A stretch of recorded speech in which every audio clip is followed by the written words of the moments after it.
Un aumento del gasto que servirá para seguir manteniendo el gobierno más caro de la democracia, el que cuenta con más ministros, más secretarios de Estado, más directores generales, más asesores. Y un aumento del gasto que hay que financiar. Y para financiarlo se subirá la presión fiscal a todos los españoles con medidas tales como reducciones en las bonificaciones de impuestos y aumentando los costes del trabajo. Señorías, aumentar los costes del trabajo en el país con mayor tasa de paro de la Unión Europea, en el país cuya tasa de paro duplica la media de la Unión Europea, en el país con una tasa de paro juvenil que casi duplica la media de la Unión Europea, es una completa irresponsabilidad. Debemos recordar que desde el año 2017 los españoles han sufrido un incremento de la presión fiscal del 32,7%, puro modelo socialista.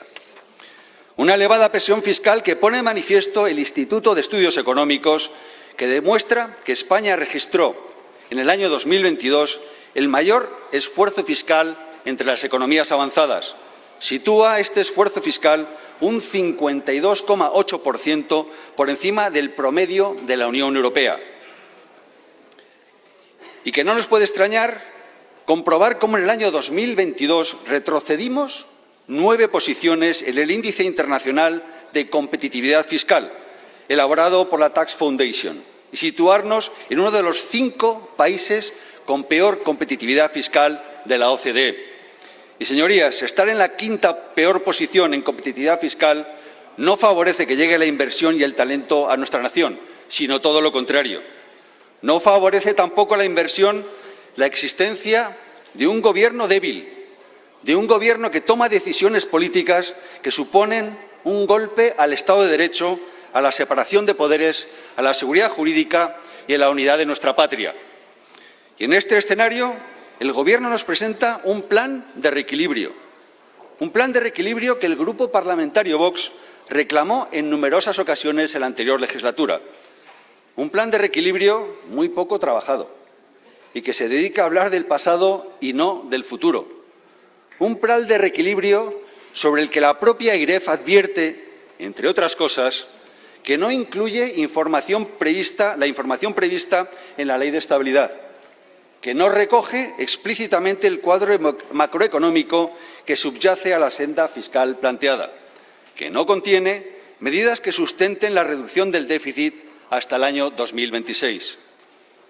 No nos pilla de sorpresa, ya que la única estrategia de este Gobierno es mantenerse en el poder, realizando concesiones a cambio de los votos de quienes protagonizaron un golpe de Estado y malversaron caudales públicos. El Grupo Parlamentario Vox votaremos en contra y lo haremos por varias razones. La primera, votaremos en contra por la demostrada irresponsabilidad en materia fiscal de este Gobierno.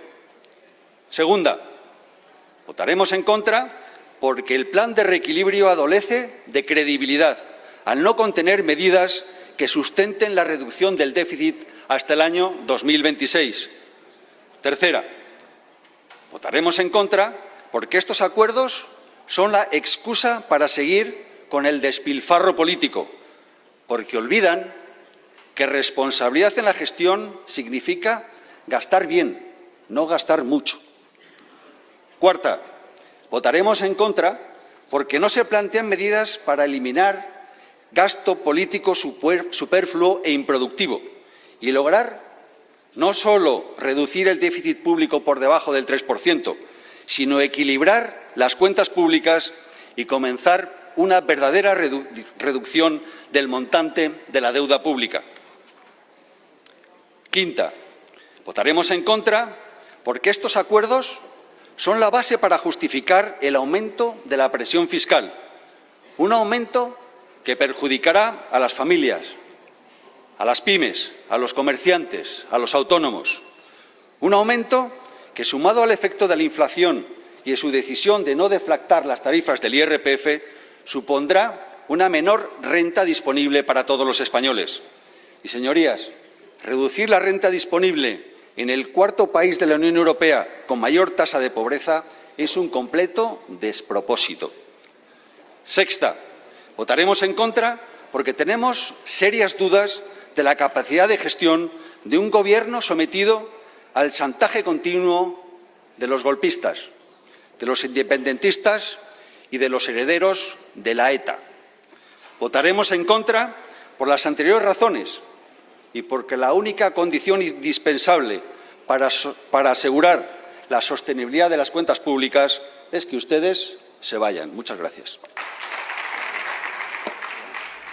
Y se dirá que ha habido pandemia, que ha habido un volcán, usted ha citado ni más ni menos que a Filomena también, que ha habido una crisis energética e incluso que el núcleo de la Tierra. En fin, ahí lo dejo, en palabras del señor Sánchez. Señorías, que responder a situaciones y emergencias insólitas en estos años. Ayer mismo, en fin, la ciencia nos dijo que el núcleo de la Tierra, bueno, en fin, me voy a quedar ahí. Hemos tenido que tomar medidas inéditas en la historia de nuestra democracia, pero jamás. Se dirá que ha habido todo eso, pero excepto lo del volcán, señoría, la pandemia ha pasado en todo el mundo. La crisis energética y el núcleo de la Tierra está ahí para todos. Y, sin embargo, nosotros hemos sido los peores. ¿Y sabe cuál es la diferencia, señoría? Que han estado al mando usted y el señor Sánchez con sus políticas equivocadas. Esa ha sido la diferencia. Ustedes no han hecho una política económica para la mayoría social. Ustedes han asfixiado y han empobrecido a los españoles. Somos los únicos de la Unión A27 que hemos perdido renta per cápita desde 2019, menos 1,1 frente al incremento del 3,2 del conjunto de países. Han frito impuestos a los españoles, señoría. Ha subido la presión fiscal 3,4 puntos de PIB, 9 veces más que la media de países de la Unión Europea. Ha cargado todo su descontrol sobre las espaldas de los españoles y encima no ha tenido la dignidad de deflactar la tarifa del IRPF y bajar el IVA del pescado y las conservas y la carne, como le ha pedido reiteradamente el presidente Alberto Núñez Feijóo. Han procedido a una auténtica devaluación salarial de los españoles vía inflación. Tras perder 5,3% de salario real en 2022, sus políticas han impedido recuperar poder adquisitivo en 2023. Sí, señoría, no me mire así. Han desaparecido 82.000 empresas y hoy en nuestro país el empleo es mucho más precario. Oiga, hoy nuestros jóvenes tienen que encadenar varios contratos de días o semanas y su Gobierno les dice que son contratos indefinidos. Hoy hay que pluriemplearse con varios contratos parciales para poder hacer un sueldo que ni siquiera va a ser digno a final de mes. Y los ministros desfilan por los telediarios sonriendo. Tenemos la peor tasa de paro de la Unión Europea, la peor tasa de paro juvenil y la peor tasa de paro femenino. ¿De qué sirve la mayoría social de la que nos habla, señora Montero? ¿Por qué nos engaña? Ustedes no gobiernan para la mayoría social de este país. Ustedes, señora Montero, nos empobrecen. Los españoles, se ha dicho otras veces, no merecen un Gobierno que les engañe. No merecen un Gobierno que les hable de la senda de estabilidad presupuestaria mientras nos instala en la inestabilidad de los pactos Frankenstein. Los españoles no merecen un Gobierno que les hable de la senda de estabilidad cuando resulta que por la puerta de atrás y de tapadillo su Gobierno se aleja de la senda constitucional. Los españoles, señorías, necesitan y merecen una política económica viable, plausible, y la hay. Hay una alternativa de política económica que es la que proponemos, señora Montero, para, en primer lugar, hacer un análisis ajustado de la realidad y saber que estamos en estancamiento. Y, en segundo lugar, hacer las reformas estructurales de nuestra economía para mejorar. Hay una alternativa mejor de política económica y presupuestaria y es la que proponemos, señorías. Debemos mejorar nuestro mercado de trabajo, desmaquillarlo para poder afrontar la precariedad, la temporalidad y la parcialidad. En fin, señorías, proponemos una política económica que apueste por el estímulo en lugar de por la asfixia, por la modernización en lugar de la subsidiación permanente. Proponemos liberar potencialidades de nuestra economía, de nuestra sociedad, para no intervenirlo todo hasta la extenuación. Proponemos una política económica que no desconozca la realidad y que se arremangue para transformarla en lugar de maquillarla. Muchas gracias por ver el vídeo. No te olvides de suscribirte, darle me gusta y activar la campanita. Nos vemos en el siguiente.